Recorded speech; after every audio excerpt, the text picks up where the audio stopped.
해피 땡스기빙. 추수감사절 아침입니다. 추수감사절 연휴 여러분들 어떻게 보내시는지요? 특별히 2030 컨퍼런스에 참여해 주시는 여러분들 또 환영하고 축복합니다. 금년 2030 컨퍼런스 주제를 보니까 리뉴라고 되어 있습니다. 이것을 포스터에서 표현한 길을 영어로 리 하고 세미클론을 찍고 그 다음에 뉴라고 표현을 했더라고요. 제가 이 단어를 한참 들여다보았습니다. 리, 세미클론, 그리고 뉴. 이게 문법이 있는 단어인가? 그러다가 코로나 이후에 우리들이 살아가야 되는 그런 모습들을 이 단어에 만들었다라는 생각을 했습니다. 여러분, 이렇듯 우리가 살아가야 될 앞으로의 코로나 이후의 시대가 문법에 없는, 우리가 이전까지 살아내지 못했었던 그런 길들을 가야 되는 그런 형편이기 때문에 아마 이런 주제를 만들었던 것 같습니다. 그런 의미에서 저는 여러분 오늘과 내일 이 말씀을 묵상하면서 같이 여러분들과 아침 오전 묵상을 같이 나누려고 합니다. 오늘은 요한복음 5장 2절로 14절의 본문을 가지고 여러분들과 함께 오전 말씀 묵상하겠습니다. 세번역 성경으로 읽어드립니다. 예루살렘에 있는 양의 문 곁에 히브리 말로 베드자다라는 못이 있는데 거기에는 주랑이 5 있었다. 이 주랑 안에는 많은 환자들, 곧 눈먼 사람들과 다리 저는 사람들과 중풍병자들이 누워 있었다. 그들은 물이 움직이기를 기다리고 있었다. 주님의 천사가 때때로 못에 내려와 물을 휘저어 놓는데 물이 움직인 뒤에 맨 먼저 들어가는 사람은 무슨 병에 걸렸든지 나았기 때문이다. 거기에는 38해가 된 병자 한 사람이 있었다. 예수께서 누워있는 그 사람을 보시고 또 이미 오래 세월을 그렇게 보내고 있는 것을 아시고는 물으셨다. 낫고 싶으냐? 그 병자가 대답하였다. 주님, 물이 움직일 때 나를 들어서 못에다가 넣어주는 사람이 없습니다. 내가 가는 동안에 남들이 나보다 먼저 못에 들어갑니다. 예수께서 그에게 말씀하셨다. 일어나서 내 자리를 걷어 가지고 걸어가거라. 그 사람은 곧 나아서 자리를 걷어 가지고 걸어갔다. 그날은 안식일이었다. 그래서 유대 사람들은 병이 나은 사람에게 말하였다. 오늘은 안식일이니 자리를 들고 가는 것이 옳지 않소. 그 사람이 대답하였다. 나를 낫게 해주신 분이 나더러 내 자리를 걷어가지고 걸어가라 하셨소. 유대 사람들이 물었다. 그대에게 자리를 걷어가지고 걸어가라고 말한 사람이 누구요? 그런데 병 나은 사람은 자기를 고쳐주신 분이 누구인지를 알지 못하였다. 거기에는 사람들이 많이 붐비었고 예수께서는 그곳을 빠져나가셨기 때문이다. 그 뒤에 예수께서 성전에서 그 사람을 만나서 말씀하셨다. 보아라, 내가 말끔히 나았다. 다시는 죄를 짓지 말아라. 그리하여 더 나쁜 일이 너에게 생기지 않도록 하여라. 자, 오늘 이 요한복음 5장의 배경을 보면 베드자다라는, 옛날 한국 성경에 쓴 베데스다라고 이름을 붙였는데요, 이 베드자다라는 예루살렘 성전의 양의 문의 옆에 있는 연못에서 일어난 이야기입니다. 여러분, 히브리 말로 베드라는 말은 하우스, 집이라는 뜻이고요, 자다라는 말은 머시, 자비라는 말입니다. 한마디로 말하면 이 베드자다는 자비의 집, 하우스 오브 머시라는 그 곳에서 이 연못의 이름이 붙여진 것이고, 이곳에서 예수님이 이 병자를 만난 이야기입니다. 근데 여러분 한번 생각해 보세요. 자비의 집이라고 불리는 이 베드자다에서 우리가 생각하고 있는 그 자비가 일어나는 것이 아니라 살벌한 서바이벌 게임이 벌어지고 있는 것을 우리는 발견하게 됩니다. 오늘 본문 좀 더 주목해 보면 3절 후반절로 4절까지 보면요, 그들은 물이 움직이기를 기다리고 있었다. 주님의 천사가 때때로 못에 내려와 물을 휘저어 놓는데 물이 움직인 뒤에 맨 먼저 들어가는 사람은 무슨 병에 걸렸든지 나았기 때문이다. 여러분들이 성경을 가지고 있는 분들은 이 부분을 괄호로 처리해 놓은 것을 보게 됩니다. 성경에서 이 괄호를 쳐 놓을 때는 종종 이것이 확실하지 않은 내용일 때, 그것을 인용할 때 종종 이렇게 생략이 가능한 괄호를 사용하기도 합니다. 그러니까 오늘 이 본문에서 이 가로쳐진 부분은 진실이라기보다는 유대인들 사이에 내려오고 있었던 전설, 그러니까 구전으로 내려온 전설을 거기다 담고 있다라고 표현하는 거죠. 여러분, 자비의 집이라고 한다면 모든 사람에게 골고루 하나님의 은혜가 베풀어지는 것이 마땅한 그런 모습이죠.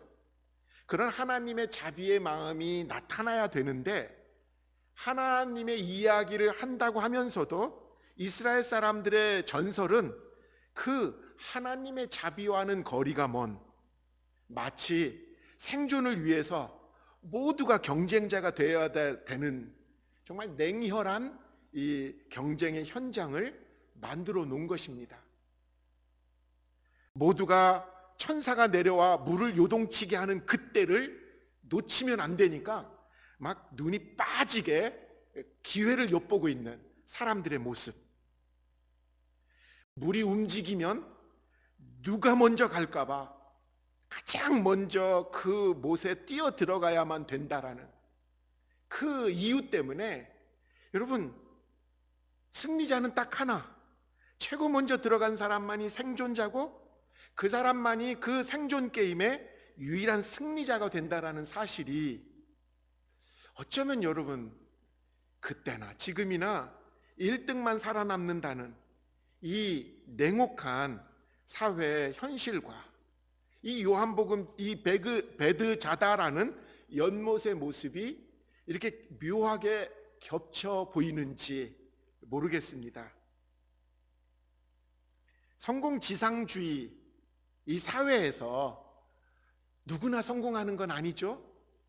이런 곳에서 낙오하며 쓰러진 사람들의 대표적인 모습이 오늘 등장하는 38년 동안 병을 앓고 있는 이 환자의 모습에서 우리는 떠오르게 됩니다. 38년 동안이나 병을 앓았다라고 하는 말, 이 38년이라는 말은요, 어쩌면 이제 사람으로는 노력해도 안 되는, 할 만큼 다 했기 때문에 이제는 아무런 희망도, 아무런 어떻게 보면 그 노력도 할 수가 없는 그 시간을 의미한다라고 볼 수 있을 것 같아요. 이름만 자비의 집이라고 불리는 이 베드자다 연못에서 어쩌면 죽지 못해 살아가는 가엾은 낙오자의 모습, 이거를 어쩌면 성경은 보여주고 있는 것 같습니다. 여러분, 세상에 병 낫고 싶지 않은 사람이 세상에 어디 있겠습니까? 그런데 이 사람은 38년의 세월을 지내면서 이제는 병 낫고자 하는 희망보다는 38년 동안 병이 낫지 않는 것에 대해서, 그리고는 자기 홀로 남겨진 것에 대해서, 어떻게 되다 보니까 이제 방치된 인생이 되었기 때문에 주변 사람들 혹은 자신보다 먼저 연못에 뛰어들어서 병나음을 얻었다라고 하고 돌아가는 그 사람을 보면서 낙심을 넘어 원망과 절망의 하루하루를 보내고 있는 그런 모습을 우리는 보게 됩니다. 예수님이 낫고 싶으냐? 여러분, 이 낫고 싶으냐라는 말이 그렇게 어려운 질문은 아니죠? 모든 병자라면 당연히 예, 주님, 저는 낫고 싶어요. 저를 좀 고쳐주세요. 라고 매달릴 수 있는데, 이 사람이 얼마나 상처가 컸는지, 이 사람의 대답은 낫고 싶어요 라는 대답이 아니고요, 한번 7절 다시 한번 주목해 봅시다. 그 병자가 대답하였다. 주님, 물이 움직일 때 나를 들어서 못에다가 넣어주는 사람이 없습니다. 내가 가는 동안에 남들이 나보다 먼저 못에 들어갑니다. 참. 지난달에 넷플릭스에서 방영된 오징어 게임, 거기서 이런 대사가 있어요. 세상은 지옥인데. 여러분, 이 넷플릭스에서 방영한 이 오징어 게임 모습과 이 사람의 지금 대사가 참 닮아 있는 것 같아요. 치열한 경쟁 사회에서 성공한 소수만이 부를 독점하게 되었고, 여기에서 낙오된 사람들은 세상을 원망하고 결국은 사랑의 대상해야 될, 친절해야 될 이웃을 상대로 경쟁해야만 이겨내는, 어쩌면 이거는 갑도 아니에요. 을끼리의 전쟁을 치루어가며 살아가는, 이게 바로 지옥 세상이 아닌가 깨닫게 되는 거죠. 이런 지옥과 같은 상황에서 절망과 원망의 노예로 누워있는 사람이 38년 된 병자라고 우리가 보게 됩니다. 여러분, 그 사람을 예수님이 찾아오셨다라는 거예요. 그리고 세상을 창조하실 때 그 능력의 말씀, 여러분, 말씀 중에, 그 여러 말씀 중에 이 말씀을 레마의 말씀이라고 하거든요. 이 능력의 말씀으로 예수님은 이렇게 말씀하십니다. 일어서거라, 내 자리를 걷어가지고 이제는 걸어가라. 이 말씀이 선포되자 놀랍게도 38년 동안이나 병에서 해방되지 못했던 이 사람은 그 순간 병이 나았다라고 했습니다. 그리고 그 누웠던 절망과 원망의 자리를 걷어가지고 이제는 일어나서 희망의 자리로 걸어 나가게 됐다라는 거죠. 이 사람을 향한 예수님의 관심과 사랑은 이 사람이 단순히 육신의 병만 낫고 많은 것이 아님을 우리는 알 수 있습니다. 여러분, 이 병자가 마침 나은 날이 안식일이었어요. 그래서 이 안식일로 말미암아 예수님은 이 율법주의자들로 인해서 공격을 받게 되었거든요. 심지어는요, 이 일로 말미암아 바리새파 사람들과 유대교 지도자들은 예수님을 죽이기까지 위협하고 있었습니다. 그런 와중에서도 예수님은 이 병 나은 사람에게 찾아가십니다. 그리고는 이렇게 말씀하시죠. 14절입니다. 그 뒤에 예수께서 성전에서 그 사람을 만나서 말씀하셨다.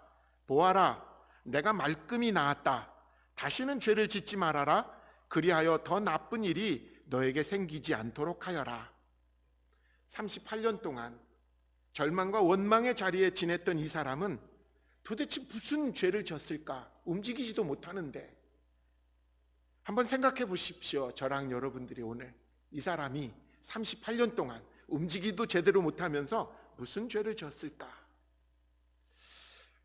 아마 혹시 그 자리에서 가족을 원망하고 이웃을 미워하며 심지어는 창조주 하나님을 신뢰하지 않는 불신앙의 자리로 그 자리를 버틴 건 아니었을까?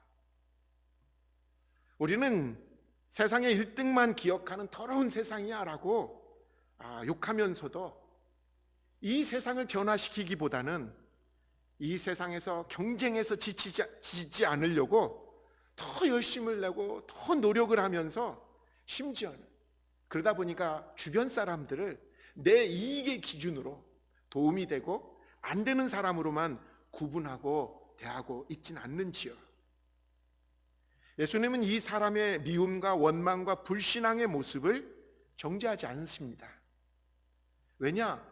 우리의 연약함을 너무나 잘 알고 있기 때문이죠. 38년 동안 정말 가진 노력을 다해도 낫지 않는다면 누구도 원망과 절망 속에 살 수밖에 없을 거예요. 너무나 잘 아신 예수님은 그래서 조용히 찾아오신 거예요. 그리고는 책망하지 않으신 거예요. 그리고는요, 우리에게 선포하십니다.